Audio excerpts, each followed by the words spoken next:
Welcome to Stirring Strength. This is Perspectives on Mental Health and Addiction, and I'm your host, Ian Anderson.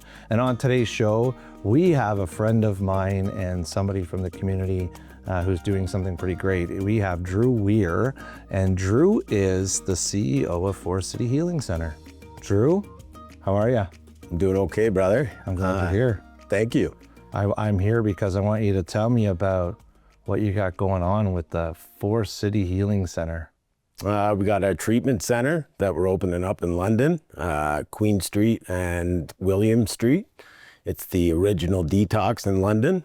And we're looking at putting it together for August 1st to open up. It's a men's drug and alcohol treatment center, 28-day stay. It involves a bunch of different avenues for individuals to try and gain freedom from active addiction.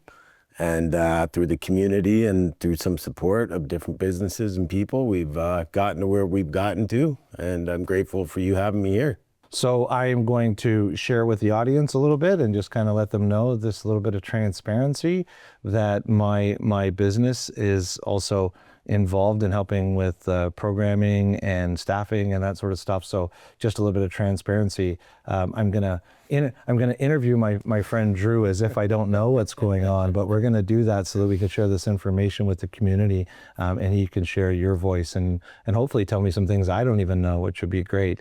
But you've decided to open up this treatment center. I was gratefully involved in trying to participate with it. But, when you first came to me to explain that to me, you kind of floated in the room. You're a pretty passionate dude, right? And walking in the room, you're really excited about this process. I would love to hear about where'd it come from? Why is it that you wanted to open a treatment center in London? Well, there's definitely different avenues as to how I ended up here. My own experience in my own life. This is a passionate area for me. I have past addiction issues myself, and that started here in the city from a car accident that I had when I was younger, and that carried forward for an extended period of time. I found sobriety through treatment myself. I'm a lineman by trade, and I've been carrying on in that career. And I've been struggling with my own body and some issues that happened from those car accidents. I had another one a few years back that set me back a little bit further.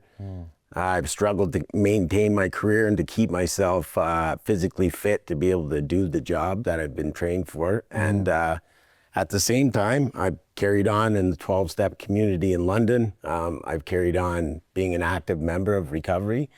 And along those lines, I've been trying to find a way to get out of the career that I've been in and try and find something that I'm actually deeply passionate about. And the two things that I'm passionate about in my life, one of them strongly is recovery. So I would like to share with other men the opportunity that's been shared with me along the way, which is to find a new way to live through, for me, my experience was a treatment center, a community of 12-step people, good friends, new avenues. And through that experience, I found a life free from drugs and alcohol. So this is the reasoning why. I also believe London particularly needs this. I think I've watched London. I've grown up here my entire life. I've watched it slowly change. And I'm not overly happy about the direction I've seen certain areas go. And I think that as a community, I think that we can come together and we can build something strong and take responsibility for a city and be able to insert something that can provide change. Nice. So a whole bunch of reasons. Some career change, some passionate for recovery, some passion for the community, understanding how to make things a little bit better. You said you had two passions. I'm guessing the other one's golf, right? That would be one of them. We're not going to talk about that. We're not going to talk about that today. Maybe for another episode. Sure. But bringing that passion into it is really important and it's meaningful. And I think that I'm an advocate for lived experience professionals, and I think that we have something to offer that's specific to that. And I can hear you bring that out. So when you decided to do this process, it's not an undertaking. It's not like buying a used car. I mean, it's not something that you do over a weekend and figure out the pros and cons. That's a big undertaking. We're talking, lots of money, lots of people, lots of moving parts. Was there anything at the beginning of thinking about whether you want to do this where you find it was kind of the tipping point of like, okay, I was thinking about this, but now I'm doing it, like it's just going to happen? Like, was there something there? Well, actually, if you go back 10 years ago, I had thought about and discussed with friends if there was a way we could bring a treatment center to London. And through multiple different attempts, we tried to find a spot where we could do it. And there was definitely always a roadblock somewhere as to how we could open that up. The original detox in London at Queen's and Williams there, we drove by one day, a friend of mine, and we ended up looking and we saw that it was for rent. So we contacted the individual who owns the building. We got a hold of the people that were showing the building. We went for a walkthrough. The destruction in the building was at a very high level. It had been broken into, around $400,000 worth of damage. Walls torn apart, air conditioners ripped apart. Like, I couldn't believe what I saw. But in that discussion, me and my friend discussed it after. We sat down and we thought maybe this would be a good spot to be able to open this up. It's served this in the past, maybe revitalizing it, putting it back into the community, giving an opportunity for people. Quickly, within that period of time, we realized it was way over our head. So right away, we decided, let's try and find a consultant or somebody that can put this together, put a business plan together, give us some finances, give us what this looks like with manpower, give us what it looks like with the whole picture together, and let's see if this is even a possibility. So we did do that. We got multiple consultants, we got people together, we started to look at the numbers, we started to look at what it would take for a workforce, we started to look at what it would take to actually house 20 men, then 30 men, then 40 men, what that would look like for the building, for construction wise, what that would look like for all the stuff that goes into that, what it would look like for programming, as you would know. And by the time, 4 to 5 months passed and we'd kind of gone back and forth and we're looking at it, we spoke with the landlord one day in the building. He came down and met us and he said, I really like what you guys are doing here. I really would like to rent this to you guys. And through that discussion with TKFV Holdings, they were just in a position where he said that he thought we were the right tenants. He gave us the right opportunity to be able to make it happen and to give us a time period where we could build up what we need to. And from there, we got pretty excited. And I started to reach out to other individuals that I discussed in the past, opening up a treatment center with. One of the doctors that I've known in my life, she's always expressed interest. You as an individual in the program, and somebody that I've known in my past in recovery, I've seen you speak multiple times. I knew that you had a good, strong involvement in recovery in London. And then I started to reach out to other individuals that would like to be involved. And the whole undertaking has been a lot of work, I gotta say, and a lot more than what a power line technician knows how to do. And we're running into some roadblocks and we're running into some things along the way. But we decided to sign the lease. We decided to move forward. We decided to raise the money. We decided to, step into faith and move forward with the belief that we have in our hearts that this is going to be a positive for London and our community and for the men that exist in it. Wow. I don't, we talk about there's the brick and mortar part of it, like there's the actual facility, which is the heart of it. There's a whole bunch of other things to talk about when it comes to treatment and its needs, but you said that you kind of went in, there's $400,000 worth of damage. I had the pleasure of walking through that building.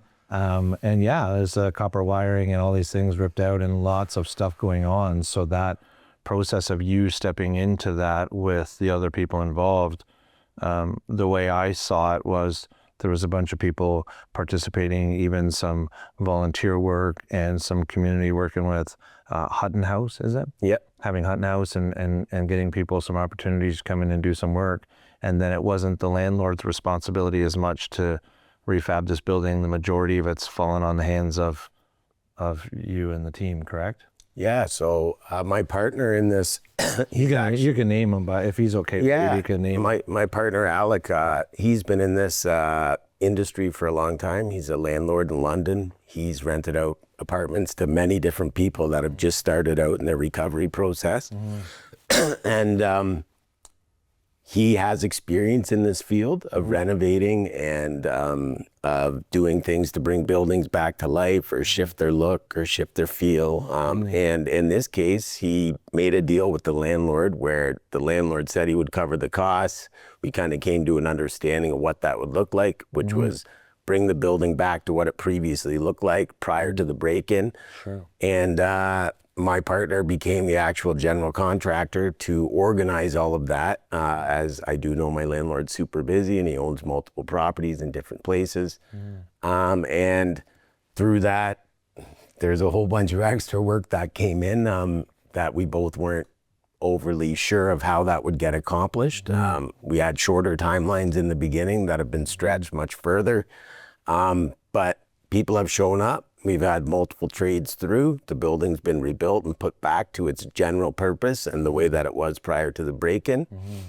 I've watched him work really hard to be able to get this done and to be able to have this place presentable. And then on top of that, we've had, family, friends, volunteers, businesses, people that we know in our own lives that have come in and dedicated their time, their hard work to upkeep the building, put it into kind of a new beautification, the feel that we're looking for at Forest City Healing Center, having people come through and have a comfortable experience with what it is that we're providing.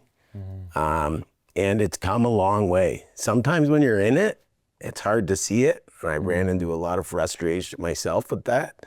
But if I go back and look at pictures and videos and things of where this started, I'm pretty amazed at where we're at. I think maybe some rose-colored glasses were on in the beginning, thinking it would unravel so fast, but with so many working parts and moving pieces and the dedication and the love for the passion of what we're doing, we're getting to where we need to go. So, yeah, it's the reason why I want to explore it is because I really want it to hit with the viewer to recognize that.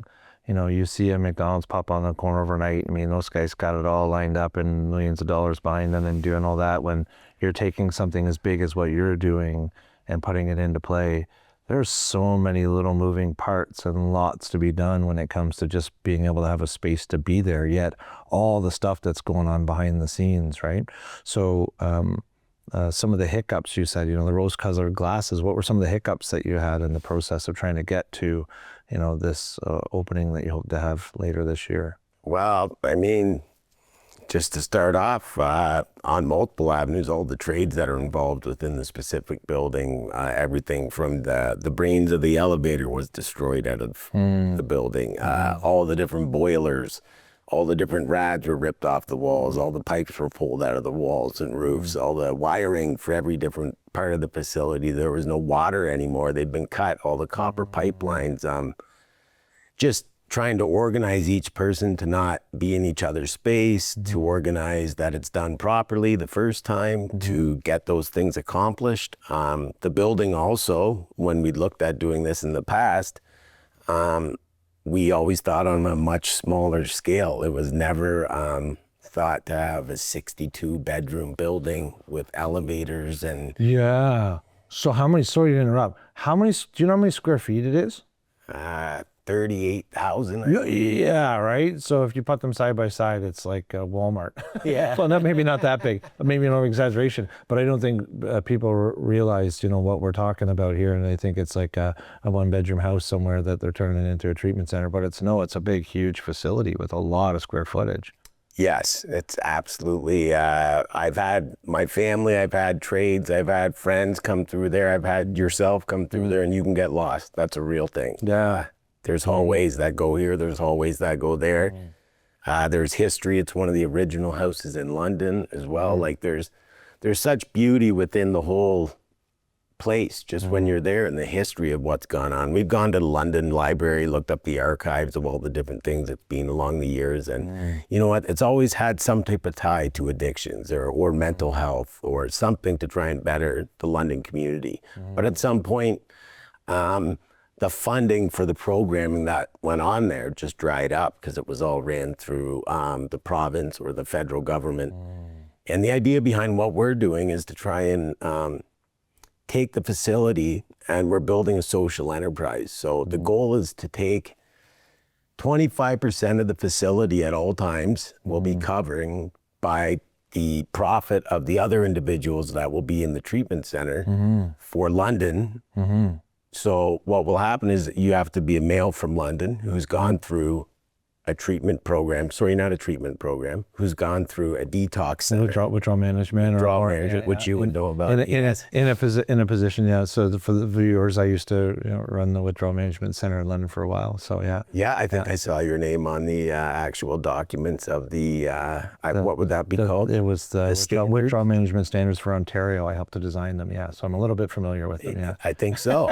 So yeah, so if they can go through that process of being able to get themselves or be guided towards the same principles that most individuals have to go through to find that sobriety, get detoxed, get themselves in a place, go to some meetings. Unfortunately, this is a ruthless disease, and that's a tough thing to do. But if they're one of the ones that want it and they're willing to do the work and they're willing to put in the effort, we can find a spot there for them to be able to help. And my personal heart is to see that area of, I would call it the East End, where it is most active and visual, as well as London as a whole, where I definitely know from being involved in the community, you don't see it. To have that start to turn around and have, the lived experience people come back and meet those individuals they used to roll with or hang out with or be around and show them that there is a way out of this. So awesome. So I'm going to jump right into that pass under the baton piece of lived experience and how valuable that is to the community. But first, we're going to take a quick break and we'll be right back with Drew Weir. Welcome back to Stirring Strength. We're sitting and having a nice cup of coffee with Drew Weir, and we're talking about Forest City Healing Center. So Drew, you said something right before the break about, the community and contributing. And I love the idea of, giving back and having, the center obviously needs to be able to pay for that size of facility and the people doing it. So there needs to be a cost if the funding's not coming from the provincial government, but taking a percentage of that money and using it to fund beds for the community is a wonderful idea. But you had also mentioned something about the idea of creating something in, giving back and peer support, and what does that look like when you say that for the community? And so we're trying to figure out the best way to go about doing that to get the community involved. And I think some of this is baptism by fire. The reason why this modeling is so important is because if we did try to push forward with the standard treatment center organization, if anything shifts with the government after election night, something's not there, the funding, the center just goes under. Yeah. So to build a strong business at its foundation. And what that looks like so far is being individuals stepping up and putting their money towards the center, some donations, some investments, and then also, time, energy. That's a valuable thing as well. Different trades coming in for some of the things that need to be done and involving their company in the whole program. Okay. Also as well, another way to get involved would be to be able to volunteer to come in there and be able to do some of the other things that are going on. There's always going to be something in the center where we could use some extra help at a higher level, organizational stuff, board positions, people to help work in the background to be able to form the foundations of the committees and the services that will need to be there to be able to guide us forward into success. Right. And I also think as well, I'm not 100% sure of the full dynamics of how it will work out, but we are looking to open up some type of side running charity or something where the community would be able to get involved and be able to donate money towards that cause and be able to help those individuals, as many as we possibly can, get through a treatment program and give them the opportunity to find a sobriety and to find a better way of living. The goal also in the long run would be to prove this will work here, and then to move on and open up a women's center. And then also to move on and hopefully get a couple properties where some of the people that don't have somewhere to go after can actually have a place to have an extended stay, or build some partnerships with the people in London that do run organizations like that, and be able to have those men have a place to go, have some hookups in the community to actually be able to find purpose, to find themselves and to grow into, I mean, here's a guy who turned his life around from waking up in the morning and the only thing I could think about was what I was going to do drug-wise before I would get my underwear on. And then I end up being a full-time power line technician at work, right? Participating in my family, participating in the community, being around other individuals, helping, giving back. Sometimes I think just getting involved and taking that first step into that area will reveal what comes next. And I think we're hoping that people feel the same way. They want to see London get better. They want to see it revitalized. They want to be walking around anywhere feeling comfortable and safe. They want to help their fellows. And we're trying to make a vessel down there for that to happen. And we're super passionate about it. And there's a strong recovery community in London that is as well. For those that don't know at home, a big part of the peer support or the 12-step world is the process of service and giving back and participating in that way. So it sounds like starting the center, it's partially an idea of saying, who are the individuals that also want to do that service and participate in, creating a village and building this up from a whole bunch of people, not just some, individual coming and deciding they want to build something, but a group of people. Then that pours over into the community, and then we create jobs and we help people and give them a direction to go and expand and grow into that space, right? So I understand that the idea is to also maybe have individuals being able to come into the space and attend meetings in the evenings or do that sort of thing. Is that still on the radar? Yeah, so we're setting it up. So I think it's super important to be involved, not locked in a building for the 28-day stay. You're in the facility. There's certain ways that we put the security in the building where we can lock off and make safe the area where the individuals are staying, and a lot of the classes go on. And each evening, if you come through the one section, you'll come in. We look forward to having an open house to show the people in the city this. But they'll be able to come in and there'll be an AA meeting, or there'll be a CA meeting, or there'll be an NA meeting, or some type of group support peer meeting where the men get to meet the people that live in London, or the recovery community is a proud community as well. So people that come from around, it becomes kind of a hub, you get people coming from Guelph, Kitchener, Waterloo, Windsor, they'll come to a meeting in the evening to sit there at ground zero where people are just finding this new awakening and to give back what was given to them and to share their experience. So those men can see it's your first week, you're in treatment, you're scared, you're vulnerable. There's a guy in front of you, he's got 6 months. There's another guy who's got a year. There's another guy who's got 5 years. There's a guy who's got 20 years. You got to hear their stories. You got to hear their shared experience. And that's a powerful tool. It's the truth. And when the truth gets shared, things start to change and awakenings start to happen and people grow. And I think for anybody who's experienced things like that in their life, that can be a pivotal shift. Yeah, that, some will say connection is the opposite of addiction.